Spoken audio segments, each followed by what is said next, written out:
Good morning, students. Today we will discuss about the chapter solution and topic is solubility.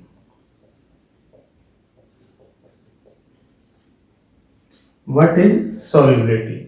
Solubility क्या होती है? कोई भी substance उसकी मैक्सिमम अमाउंट हम जब किसी एक पर्टिकुलर अमाउंट ऑफ सॉल्वेंट में डिजोल्व करते हैं at a given temperature and pressure, तो वो क्या कहलाएगी? उस सब्सटेंस की सॉल्युबिलिटी, यानी the maximum amount of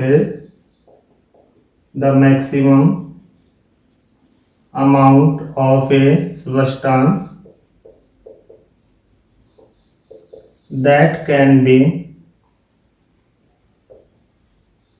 dissolved in a specific amount of a solvent at particular temperature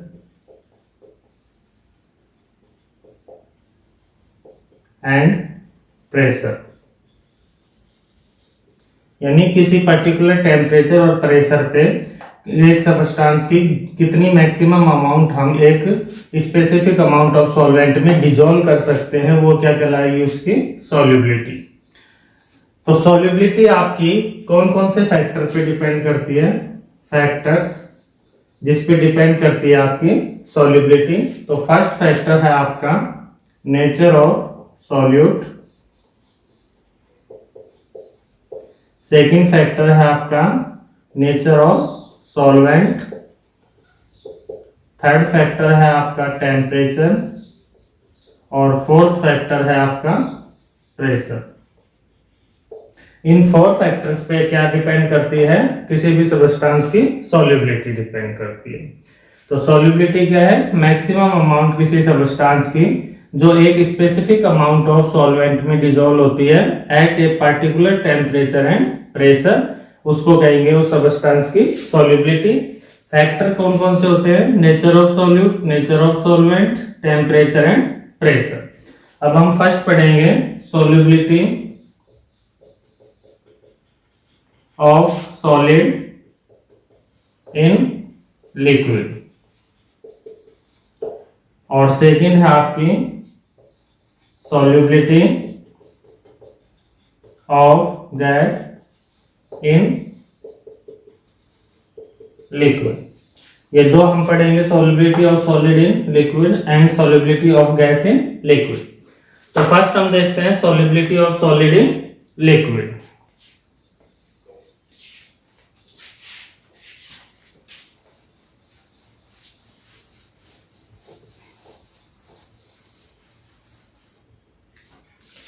first है आपका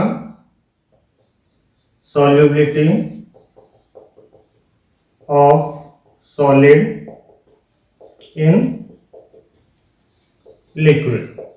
तो solubility of solid in liquid में कौन कौन से फैक्टर है? आपका nature of solute and solvent. इसमें आप ये याद रखिए, like dissolve like dissolve like, इसका मतलब क्या है कि जैसे मान लो कोई सब्सटेंस है, पोलर सॉल्यूट है, तो वो किस में इजीली डिसॉल्व हो जाएगा? पोलर सॉल्वेंट में। और कोई नॉन पोलर सॉल्यूट है, वो किस में डिसॉल्व होगा? नॉन पोलर सॉल्वेंट में। तो फर्स्ट फैक्टर है आपका nature of solute and solvent. Like dissolve like, इसका मतलब है पोलर सॉल्वेंट है, पोलर सॉल्यूट है तो वो पोलर सॉल्वेंट में डिसॉल्व होगा, नॉन पोलर सॉल्यूट है तो वो नॉन पोलर सॉल्वेंट में डिसॉल्व होगा। जैसे एग्जांपल देखें हम, तो इसमें एग्जांपल में जैसे शुगर या साल्ट है, तो वो डिसॉल्व होता है आपका किसमें? वाटर में। तो वाटर में ये क्या होगा? शुगर या साल्ट वाटर में इजीली डिसॉल्व हो जाएगी। लेकिन आपका जो नेफ्थलीन है या एंथ्रासीन है,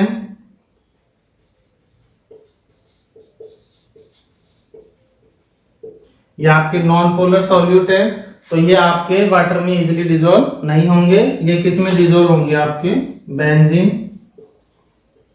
बेंजीन आपका नॉन पोलर सॉल्वेंट है,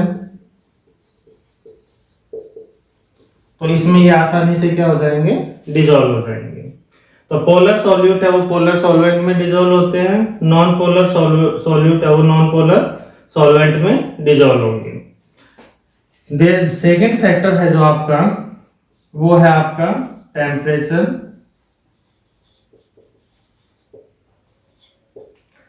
टेम्परेचर में देखिए, यदि डिसोल्यूशन प्रोसेस आपकी एंडोथर्मिक है, डिसोल्यूशन प्रोसेस यदि एंडोथर्मिक है, एंडोथर्मिक का मतलब जो H है वो आपका पॉजिटिव। तो यदि डिसोल्यूशन प्रोसेस आपकी एंडोथर्मिक है तो टेम्परेचर इंक्रीज करने पर सॉल्युबिलिटी क्या होगी? टेम्परेचर इंक्रीज करने पर सॉल्युबिलिटी क्या होगी? इंक्रीज होगी, अकॉर्डिंग टू ली-चैटलियर प्रिंसिपल। टेम्परेचर यदि डिसोल्यूशन प्रोसेस एंडोथर्मिक है एंड तो इसमें क्या होगा? टेम्परेचर इंक्रीज करने पर सॉल्युबिलिटी इंक्रीज होगी। कैसे होगी वो देखते हैं।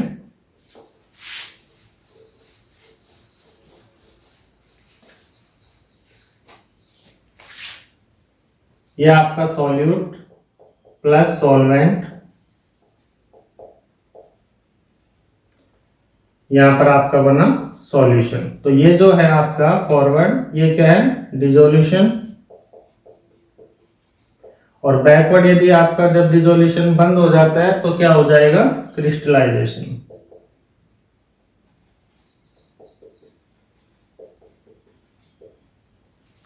Dissolution and crystallization. इसके बाद देखिए, यदि डिसोल्यूशन प्रोसेस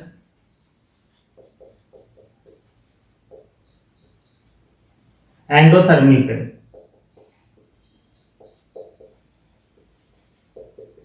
तो टेम्परेचर इंक्रीज करने पर सॉल्युबिलिटी क्या होगी? इंक्रीज होगी। सॉल्यूट प्लस सॉल्वेंट, और एंडोथर्मिक है तो यहां पर एटम देंगे। यहां पर क्या बनेगा आपका? सॉल्यूशन। तो एंडोथर्मिक प्रोसेस है, टेम्परेचर यदि हम इंक्रीज करेंगे तो रिएक्शन किस डायरेक्शन में शिफ्ट होगी? फॉरवर्ड डायरेक्शन में, इक्विलिब्रियम फॉरवर्ड डायरेक्शन में शिफ्ट होगा। तो फॉरवर्ड यदि रिएक्शन ज्यादा सपोर्ट कर रहा है तो इसका मतलब क्या होगा? डिसोल्यूशन प्रोसेस ज्यादा इंक्रीज होगा और सॉल्युबिलिटी क्या होगी? इंक्रीज होगी। तो ये फॉरवर्ड रिएक्शन सपोर्ट करेगा तो सॉल्युबिलिटी इंक्रीज होगी विद इंक्रीज टेम्परेचर। यदि डिसोल्यूशन प्रोसेस एक्सोथर्मिक है, डिसोल्यूशन प्रोसेस एक्सोथर्मिक है, एक्सोथर्मिक का मतलब H क्या होगा? नेगेटिव। तो क्या होगा? टेम्परेचर इंक्रीज करने पर सॉल्युबिलिटी क्या होगी? डिक्रीज। एक्सोथर्मिक है प्रोसेस डिसोल्यूशन की, तो टेम्परेचर इंक्रीज करने पर सॉल्युबिलिटी डिक्रीज होगी। इसमें देखिए, सॉल्यूट प्लस सॉल्वेंट, यहां क्या बनेगा? सॉल्यूशन, और यहां पर हीट आपकी बाहर निकल रही है तो डेल्टा H या H है जो वो आपका क्या है? नेगेटिव है। तो अब यहां पर टेम्परेचर इंक्रीज करेंगे तो ये जो रिएक्शन है वो किस डायरेक्शन में शिफ्ट होगी? बैकवर्ड डायरेक्शन में सपोर्ट करेगी। तो बैकवर्ड डायरेक्शन में यदि सपोर्ट करेगी तो डिसोल्यूशन प्रोसेस क्या हो रहा है? कम हो रहा है। और डिसोल्यूशन प्रोसेस यदि डिक्रीज होगा तो सॉल्युबिलिटी भी क्या होगी? डिक्रीज होगी। तो यहाँ पर सॉल्युबिलिटी क्या हो रही है? डिक्रीज हो रही है, अकॉर्डिंग टू ली-चैटलियर प्रिंसिपल। तो टेम्परेचर इंक्रीज करने पर यदि प्रोसेस डिसोल्यूशन की एंडोथर्मिक है तो सॉल्युबिलिटी इंक्रीज होती है, और यदि प्रोसेस एक्सोथर्मिक है तो टेम्परेचर इंक्रीज करने पर सॉल्युबिलिटी क्या होगी? डिक्रीज होगी। थर्ड फैक्टर है आपका प्रेशर। प्रेशर में क्या होता है कि सॉलिड है जो वो कैसे होते हैं आपके? इनकम्प्रेसिबल है।